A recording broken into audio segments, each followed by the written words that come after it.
Welcome to the Institute of Men podcast, where we are figuring out what kind of men we want to be and pursuing that vision relentlessly for the rest of our lives. My name is Keaton Tucker, and I want to thank you for listening.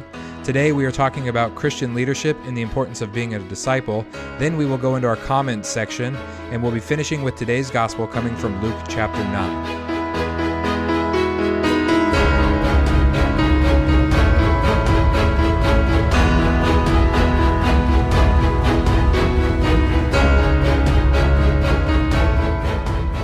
If you're new to the podcast or you just haven't hit that subscribe button, go ahead and do that now. And if you would be so kind as to leave a 5-star review. I do ask that you consider leaving a review on Apple Podcasts or wherever you listen. Thank you for listening and supporting the Institute of Men. All right, here we go. I hope you are doing well today, wherever you're listening from and at whatever time. I know not everybody listens to this the first week or month that these comes out. This podcast was originally formulated in my mind based on a question my pops asked me when I was 23 years old. He asked me, "Son, what kind of man do you want to be?" And that question helped me, and it's a lot when I was 23 and 25 and 27, and even today at the age that I am now, which I'm not going to say because I'm now, well, I'll say it. I'm now 32, and it feels like I just hit the adolescence of being an adult. Because you know what I mean? Like I'm 12 years old in adult years. You become an adult not at 18, but at 20, and now I am 12 years old in adult years. So I'm an adolescent of the adult. That question helped me, and now I want to pass that along to you. The same question on this podcast: what kind of man do you want to be? Since he has asked me that question, one of the things that I have learned to become a great man is we must have other great men to imitate, to become like. I've learned that we don't exist in a vacuum, and if we don't have somebody to imitate, then we're going to have a hard time figuring out what kind of man we want to become. You and I both, we need great men to copy. We also know that we need to belong to our heritage. We need to understand our heritage or our history. Stephen Mansfield writes about this in his book, Men on Fire. I really like Stephen Mansfield. He actually wrote a book. It's a yellow book called Stephen Mansfield's Book of Manly Men. Uber cheesy title, but I bought that when I was 24.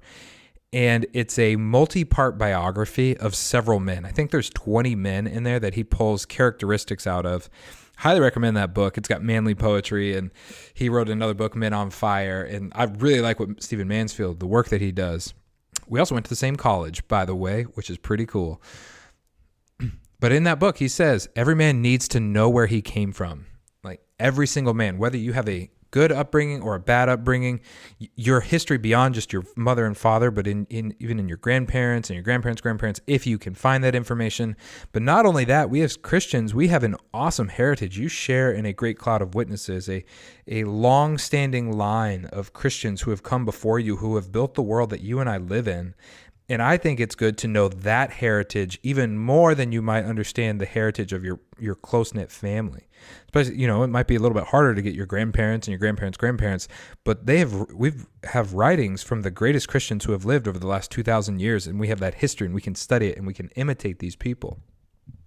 I didn't mention this in the intro, but on my website, instituteofmen.org, I run a newsletter from that website, and one of the things that I'm doing on that website is searching out the heritage of Christianity, specifically in America. And once I'm done there, I'll probably go into all of Christian history. But because I'm doing the same thing you guys are doing, I want to understand, and I don't currently understand my heritage as an American Christian, as somebody who grew up in the United States of America with a Christian heritage. I don't understand it. And so I'm doing a deep dive trying to understand why it is the way that it is. Who came before us, who set up things up, and what was good and what was bad, and I'm doing all that. So you can go over to instituteofmen.org. There you can sign up for the newsletter. You can also support the work that I do on the podcast and in the newsletter and other areas on that platform. By supporting the work, you are helping me do this podcast, do the newsletter. I really do appreciate it. It's a small subscription. If you want to do it, you can also choose the free one. That's up to you. But I do appreciate any financial support that happens. And it all happens at instituteofmen.org. I'll make sure I put a link below. Today, we're going to be talking about leadership. Specifically, I want to talk... Well, I'll get to that. There's many forms of leadership. There's business leadership, military leadership, there's family leadership, church leadership. There's many forms of leadership. And a lot of money and a lot of study has gone into what exactly leadership is. If you were to go to the business section at a Barnes & Noble, what you would mostly find are leadership books. That's primarily what is over there in that section. You'll find some on finance and accounting, but most of them are on leadership. And universities have put tons and tons of money into studying leadership because it's the characteristic that we know people need to have to influence others, but it's also really difficult to describe. And I think one of the reasons that it's so hard to describe is because there's many distinct characteristics, and each form of leadership has its own purpose. If you try to lead your family the way a military leader leads the military or the army, you're going to have a hard time. Your kids are going to end up like those kids in the 60s if you try to lead your family it's a military academy. They're very different. They have different purposes.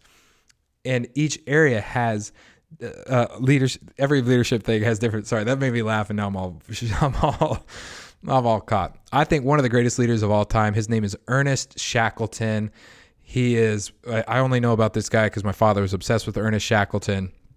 And I read a book once by him called Endurance. Me and Pops actually did an episode on it and it was a fascinating book. He led men to their survival after trying to make it to Antarctica during the early 1900s. World War I was happening at the time. They go down to Antarctica. Their ship gets stuck in the ice. It gets crushed, and they have to survive. And they carry these boats. And I think it's like 13 months, they're down in the ice trying to get back to land. And Ernest Shackleton is in charge of leading these men to their very survival. And he does it. And there's epic stories in here where he gets on the front of the boat to row by himself, and he's got ice hanging from his beard. And it's a very inspiring story. And he led all of his men back to safety after I think it was 13 months. Not one of them passed. And I think he's one of the greatest leaders of all time. He was never in politics. He was never in any of that. He was just a good leader, and people wrote about him. And it's the only reason we know about him. And I do remember there was one time I was sitting on the couch with my dad. We were doing a man Bible study when I was 23 years old. And we were talking, and I was talking like about 2 Peter chapter 1, that there has to be more to faith. And he than just simple go to church kind of stuff. And this is early I'm 23 years old, and as I'm trying to learn the fullness of the faith, and I'm reading the scripture. I'm like, there's got to be more than just what I'm hearing. And he points me to 2 Peter chapter 1, he reads it, supplement your faith with knowledge, and knowledge with virtue and excellence and all these things, and brotherly love and with affection. But then he said this line that he tells me about Shackleton. This is the first time I remember him telling me about Shackleton. I'm sure there were other times as a leader, but he tells me about Shackleton, and he says there has to be more to the faith because people's lives are at stake. And he tells me about Shackleton. He says Shackleton lived as if people's life was on his shoulders. He lived as if people were going to die, and you and I need to learn to live the exact same way. We need to learn to lead as if people's life is on the very line. And I think that begs the question, okay, so if we're going to lead, if we're going to be Christian leaders, hopefully that's not an adjective. Hopefully it's not you're a Christian who happens to be a leader who's leading it. I mean, if you're a Christian, you're leading like in government or whatever, in business. Yes, absolutely. That's not what I mean. What I think I'm trying to say is if we're going to be people who lead others, I want to ask, where are we leading them to? Where should we be leading to? What's the end goal? Have we considered the end goal? Because there's military leadership that has an end goal. There's business leadership that has an end goal. Does Christian leadership have an end goal? And I think it does. And I think it actually is not for you and I to decide. I actually believe that Jesus gave a mandate for what his people were to do, and that we are supposed to follow it and not create our own thing of, I really believe that. I believe we're not supposed to just create our own thing, but we're supposed to, our own form of leadership, but we're supposed to do exactly what Jesus said. He said, if you're going to lead this way. And so I want to offer you a verse, and then we're going to come back to it. We're going to look at some other verses. In Luke 6:40, Jesus, he's given a long sermon, and he says this: a disciple is not above his teacher, but everyone, when he is fully trained, will be like his teacher, which we're going to come back to that. I want to read it one more time. A disciple is not above his teacher. The teacher remains above the disciple forever. But everyone, when he is fully trained, will be like his teacher. Okay, so hold on to that verse. And then let's talk about Jesus real quick. So before his ascension back to heaven, Jesus was granted all authority in heaven and on earth, like all of it. He has all the authority. Whatever he says goes. At this net, it's like there is no arguing with Jesus at this point. Whatever he says goes. And with all of that authority, he gave a mandate to his disciples that still applies to every single one of us today. Now, if you were given all authority on heaven and on earth, and every single person in history was now subject to you, what would you do? What would you do with all of that authority? What would be your first command? Would you change the government? Would you get rid of central banks? Would you remove warlords and mafias and drug trafficking and human trafficking? Would you end poverty? I have a list of things that I would do. Like first thing, that's just gone. But that's not what Jesus mandated. Jesus mandated something completely different. He mandated, go and make disciples. And you might wonder, like, okay, if Jesus had the opportunity to get rid of human trafficking based on a single command, why didn't he do that? And I think it's because he knows the human heart is inclined towards evil always, and without a change in the human heart, without a change that is drastic, that leads to behavior, that leads to a whole renewal of the mind, human beings would go right back to purveying that kind of evil. That's the story of the flood. You can't just wipe it out. There has to be a change of the human heart. So post-resurrection, Jesus is very, very busy. He's on the earth 40 days after his resurrection, and he gets to work because he's got a short amount of time to get a lot of stuff done. He appears to all of the Marys, which I think is hilarious. There's 4 Marys in the Gospels. There's so many. It had to have been like what's a popular name? It had to have been like the Brads of the early 2000s. There were just tons of Brads everywhere in the early 2000s. And in the biblical era, there must have been just a bunch of Marys. There's 4 in the Gospels. There's so many Marys that one is just called the other Mary, which I think is hilarious. There's Mary Magdalene, there's my mama Mary, and then there's the other Mary. And Jesus appears to all the Marys, and then he goes to Peter, and then to the 500 others. He tells his disciples to proclaim the gospel in Mark for repentance and forgiveness of sins. He restores Peter in John 21. He instructs them on the kingdom of God according to Acts chapter 1. He opens their mind to understand the scriptures. That's in Luke 24. He spent 3 years making them his disciples. And then in 40 days, he put a capstone on it. He's like, you got 3 years. All right, now it's time to go. It was a very important and very revealing 40 days of time. And it was during that time he goes up to the mountain to ascend back to heaven, and he sums up the 3 years and the 40 days in one command. It's a summary. It encompasses all that he had taught in the 3 years and in the 40 days. You have to remember that. You can't boil it down to this is all we have to do. Nothing else matters. No. That is the summary of the 3 years and the 40 days post-resurrection. Go, and this was his command, go and make disciples. All authority on heaven and on earth has been given to me. Therefore, go and make disciples of all nations, baptizing them in the name of the Father and of the Son and of the Holy Spirit, teaching them to do all that I have commanded you. This is the final mandate. It's the it's known as the Great Commission because it summarizes everything that Jesus wanted to do from the time he was alive to his death, to his resurrection, and post-resurrection at the inauguration of the kingdom of God. All of that is summarized in go and make disciples. We are commanded today to become disciples and to make disciples. Now, go back to that first. I'm going to pull that verse back just real quick from Luke 6:40. A disciple is not above his teacher, but when he is fully trained, he will be like his teacher. So remember, he will be like his teacher. And I want to ask an important question. Do you hear that train? I don't know if you could hear that train. I'm going to leave it in. There's a train right next to me where I record these things. I want to ask a question to make sure that we're all on the exact same page. What is a disciple? It's a word that we all use frequently. We kind of know, well, maybe not all of us. Maybe most of us don't even use the word disciple anymore. Maybe we just think disciple is synonymous with Christian or synonymous with convert. And I don't think it's necessarily synonymous. I think you could be a Christian and never become a disciple of Jesus, or you can maybe not even become a close-knit disciple of Jesus. but you're still a Christian. You still have all the fullness of the belief. You still believe that he's Lord, but you never learn from him. I think that's very possible. I think we'd be missing out. But the word disciple is not, I think is different than Christian because Christian means little, well, maybe now that I'm thinking about it. No, you need to be a disciple. You're either a disciple or you're not. There are plenty of Christians in the world today who are Christians, they believe, but they have yet to become disciples. And that's what, we're on a journey. We're on a journey, and this is a great time to become a disciple. The most literal translation of the Greek word disciple is apprentice, or the next most literal word is student.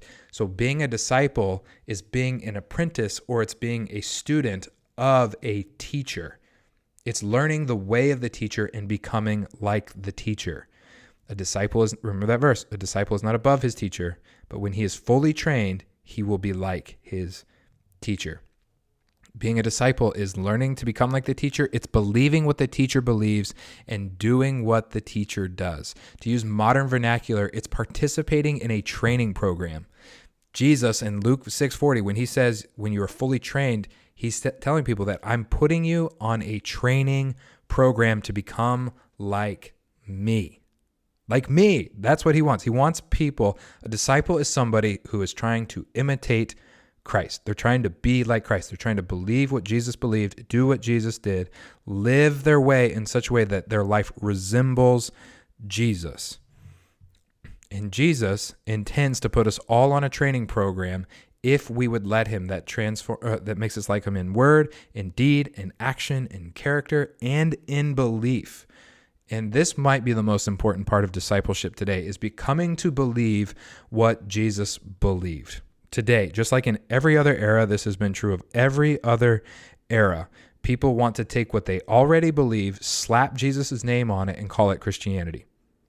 We are to be conformed to his image, to his likeness. Never once does Jesus respond with affirmation of somebody's worldview. Never once, not once in the gospel.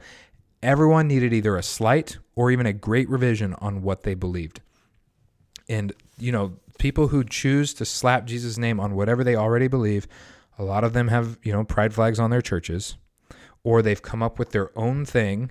They've created Christianity in their own image, and they have not thought, hey, maybe Jesus had in mind what he wanted when he sent out the apostles. Maybe he knew exactly what to tell them to do and said, just do it. Maybe he did that. And then I think that's a pretty good case. And we're all just trying to come up with our own thing. And rant, don't get me ranting. But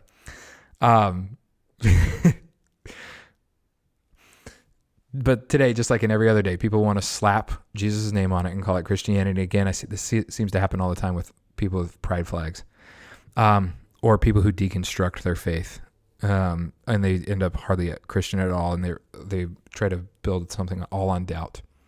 But Jesus constantly challenges people's worldview because he's trying to conform them to his image and make him see the world the way he sees the world, to see righteousness the way he sees righteousness, the kingdom the way he sees the kingdom. What is good, right, and true is conformed to Jesus. You and I submit our entire life to his authority to become like him. And he's asked us to do that.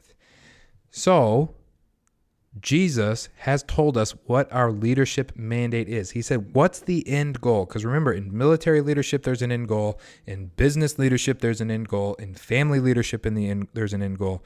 So I'm going to submit that in Christian leadership, there's an end goal, and it's to lead people to become like Jesus, which means you and I need to learn to imitate Christ, imitate Jesus, the way Paul did. Paul wrote in 1 Corinthians 11, verse 1, he says, imitate him as he imitates Christ.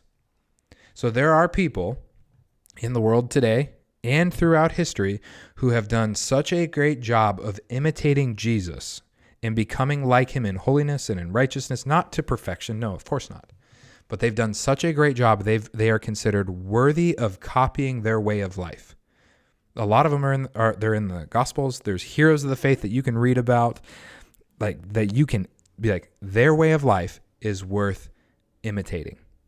I want to read you this quote from Imitation of Christ. This is Thomas à Kempis wrote this book a really long time ago. Actually, let me see if they have the date. Thomas à Kempis lived between 1379 and 1471. So he was really old. He was in the Netherlands.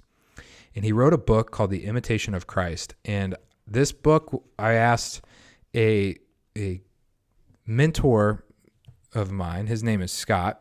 I asked him once, he's a very holy man, very righteous man, very godly man. I really admire him. And I asked him one time, what's the best Christian book you've ever read? And without even thinking twice about it, he goes, Imitation of Christ, Thomas à Kempis. I was like, all right.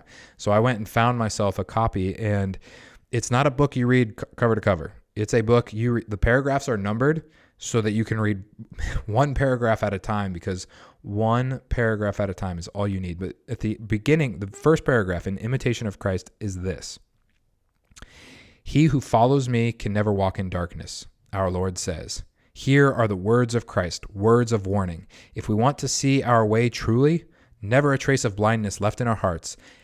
It is his life, his character that we must take as our model.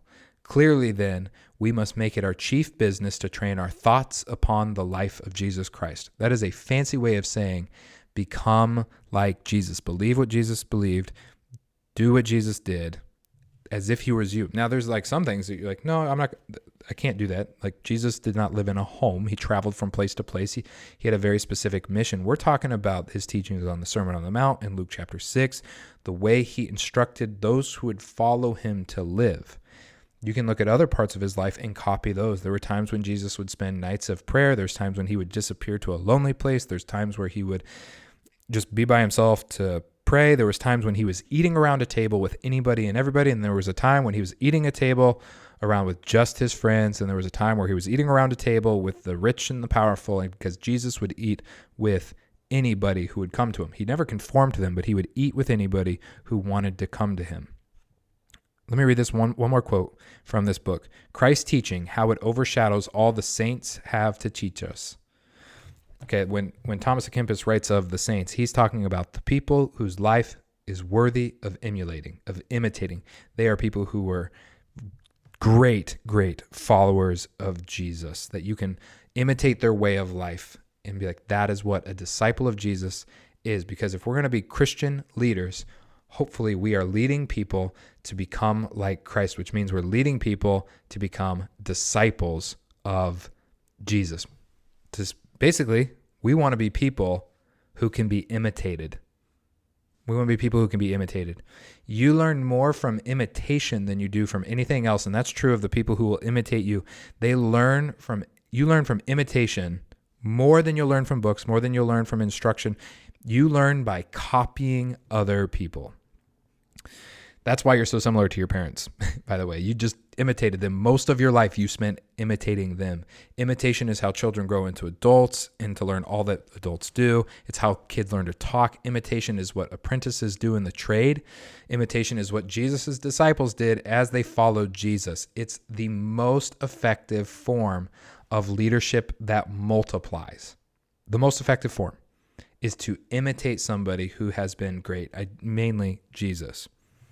So Christian leaders are to become people who can be imitated in the way of Jesus. Now, how are we going to do that?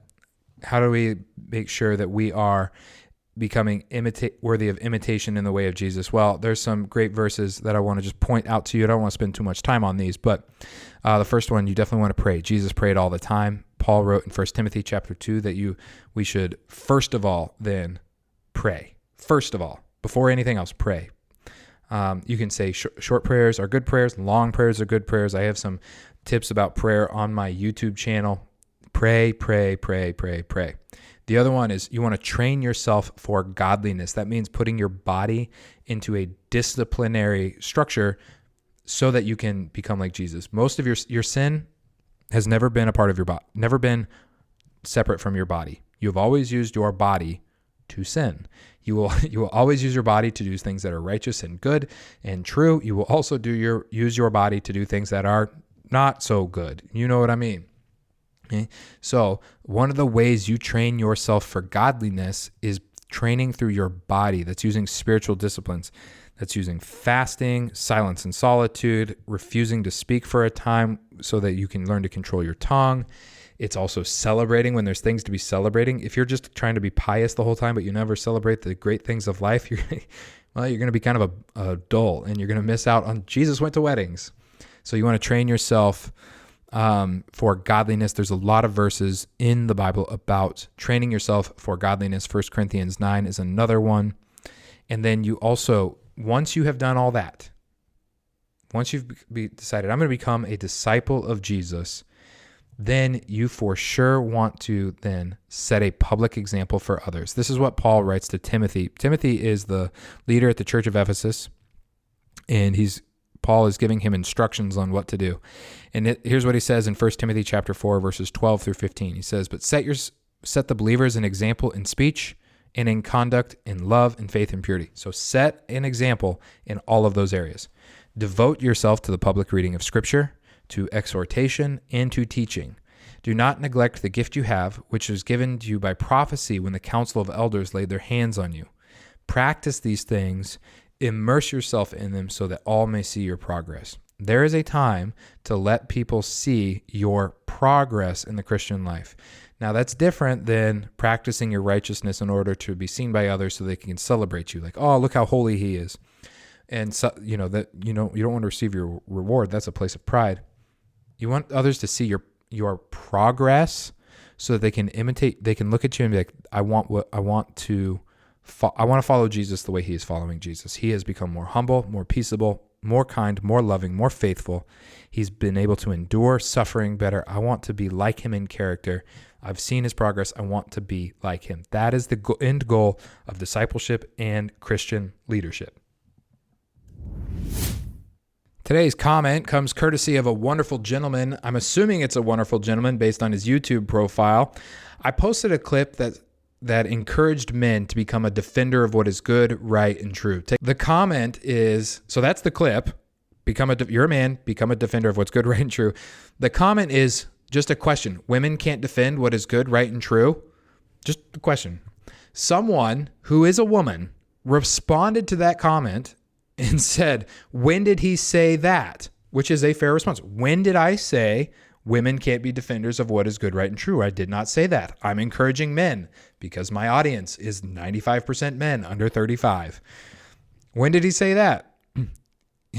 And then the guy, think about this. The guy responds to the woman, "You're not too bright." What? Why can't women be defenders of good, right, and true? A woman comes and defends what I have said, and he says, "You're not smart. You're an idiot." Like, what, you hypocrite? What kind of world do we live in where people just say stuff like that? You're like, oh, I'm going to stand up for women, but if a woman disagrees with me, you know what? I'm actually going to insult her. Like, what? Wow. That kind of comment, by the way, is called baiting. They say something that they're trying to get you to refute it, because if you try to refute it by using their language, you're admitting guilt almost. It's a really conniving little thing that people do. So he says women can't support what is good, right, and true. I say yes, they can. He'll be like, well, then why didn't you say that? Why are you misogynistic? And I'm like, what the heck? Then I'm on the lifeline. And then what else am I supposed to say? The best thing to do is say nothing. People who use baiting questions, which they do all the time. You're on social media, you're on the internet, so you know that people do this all the time. They ask leading questions, they ask baiting questions, trying to trap you in your words. And the best thing that you can do when someone tries to trap you in your words is either ignore it, call it out by saying something like, "You sound like you have an answer that I'm not going to give to you." I've said that to people. People have put me in a situation where they've tried to bait me into an answer, and I've said, "I'm not going to give you the answer that you want me to." Or you can say something like, "I will not be manipulated by that question." Just call it out. If they're going to try to manipulate you with a baiting question, call it out. Or you can just ignore it. One other thing that I like to do, and this is if I'm feeling a little spicy, you can just laugh and say, "Nice try." Ask you a baiting question, like, nice try. Not going to give you that one. Or you can say, where did I have it written down? Sometimes you can, I've said this before, "I do not accept your presupposition." Just throw in a big word, and people who try to bait you, usually it gets them confused and they have no idea how to respond. It's quite funny to me. But don't fall for baiting questions. Just ignore them. That way you can just move on with your life and you don't end up in a YouTube comment fight. Today's gospel comes from Luke chapter 9, 23 and 24. We are going to look at a few other verses around this same story, same theme from the other gospels. And we're going to look at a quote from Dietrich Bonhoeffer, and then I've got a quote from you from The Imitation of Christ as well.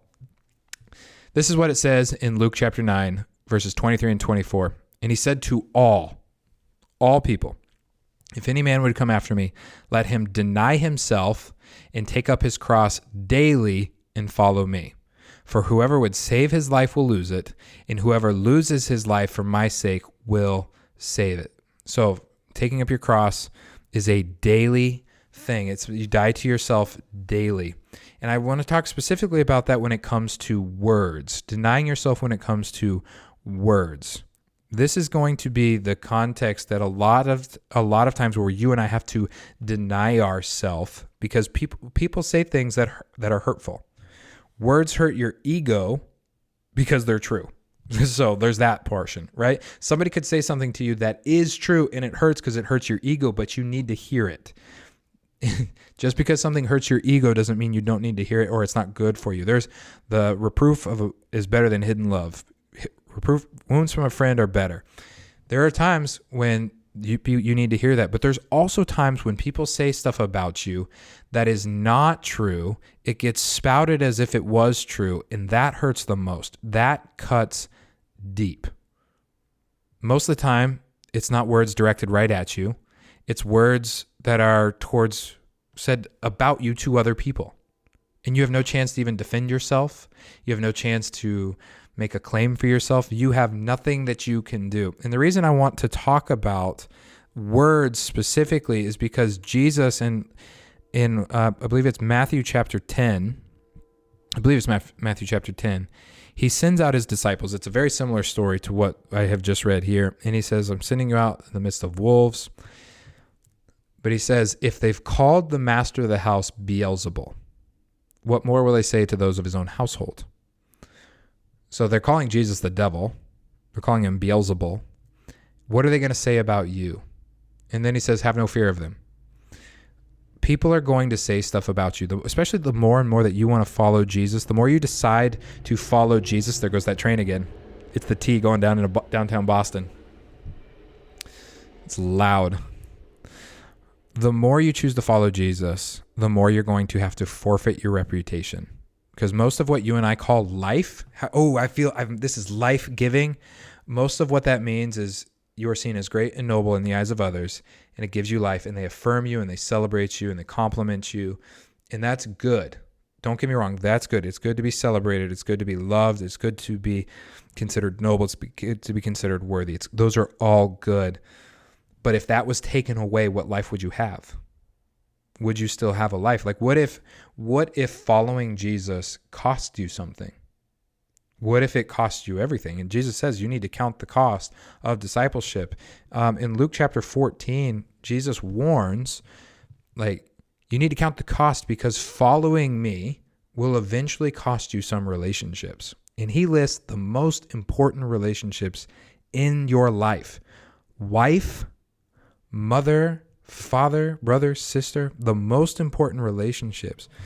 And a lot of us choose, we're only going to follow Jesus so far because we don't want to lose most of our relationships. And this happens to people. The more they want to follow Jesus, the more they really want to stand on what he has said is true, the more it's going to cost you because most people don't actually want to follow Jesus to the fullness. Most of them want to say that saying is too hard. I just won't. While others say, you have the words of life. I'll follow you wherever you go. Make no mistake, following Jesus with a full heart, it's going to cost you your reputation. It's probably going to cost you some relationships at some point. Not all of them, but if Jesus was maligned, he told you can expect to be maligned.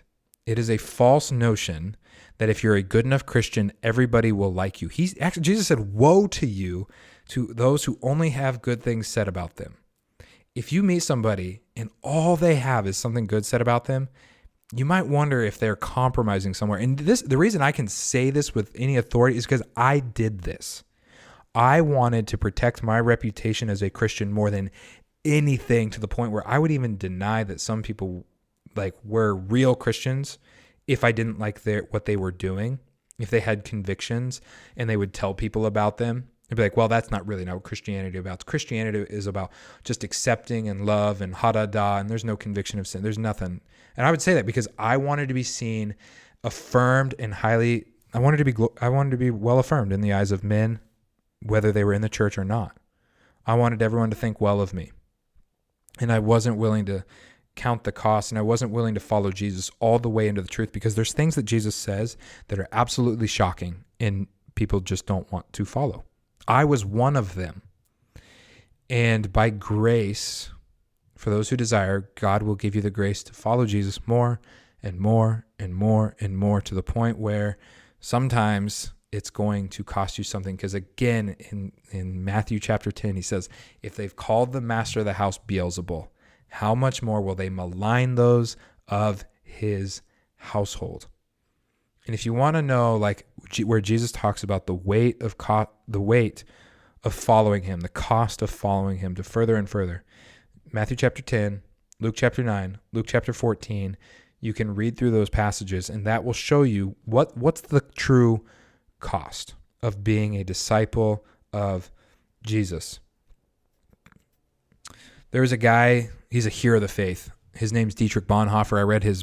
I listened to his biography by Eric Metaxas in, I think it was early 2020 is when I listened to it. And it's a phenomenal biography. He was an amazing Christian man.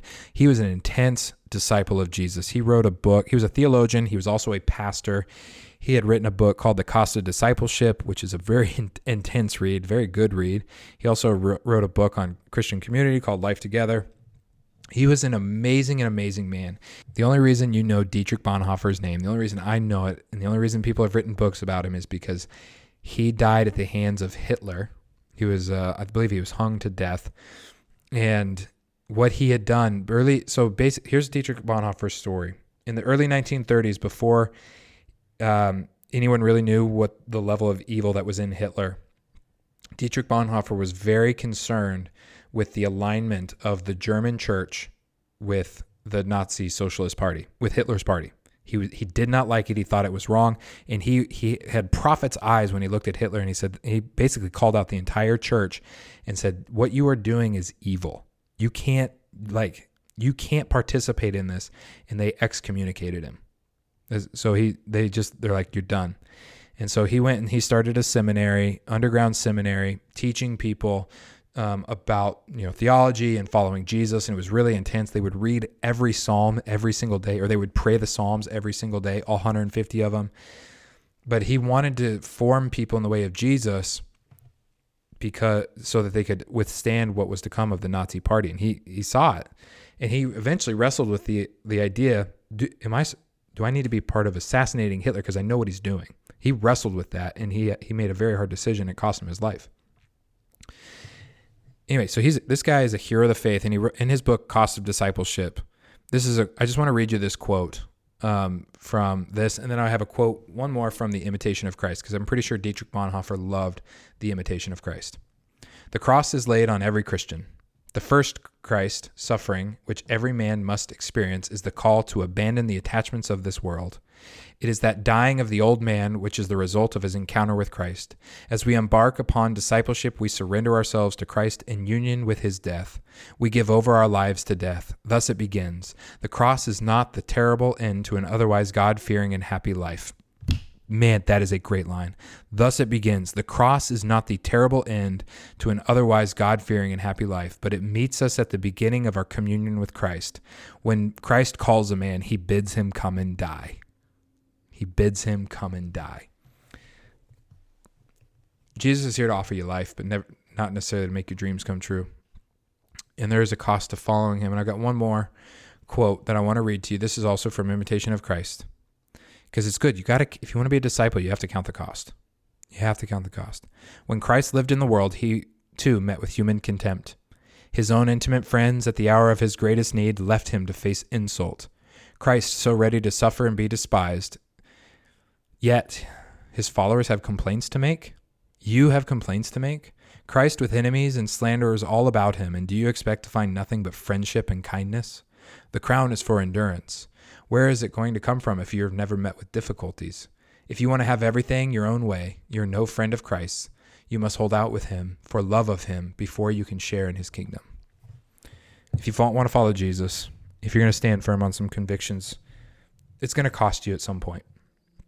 It's going to cost you, and it's okay, because you're a disciple of Jesus, and he works all things together for good for those who follow him, and you could reconcile later. And you're standing firm on a conviction might just be the witness other people need to take their relationship with Jesus more seriously. That's all I have for you today. Remember to subscribe on your favorite podcast app and on YouTube, or head over to the instituteofmen.org to subscribe to the newsletter and support the work. That's where you can dive deeper, is on my website. You get exclusive content. If you didn't like this content, just pretend you didn't listen. That helps us out too. Until next time, I am Keaton Tucker, and this is the Institute of Men podcast.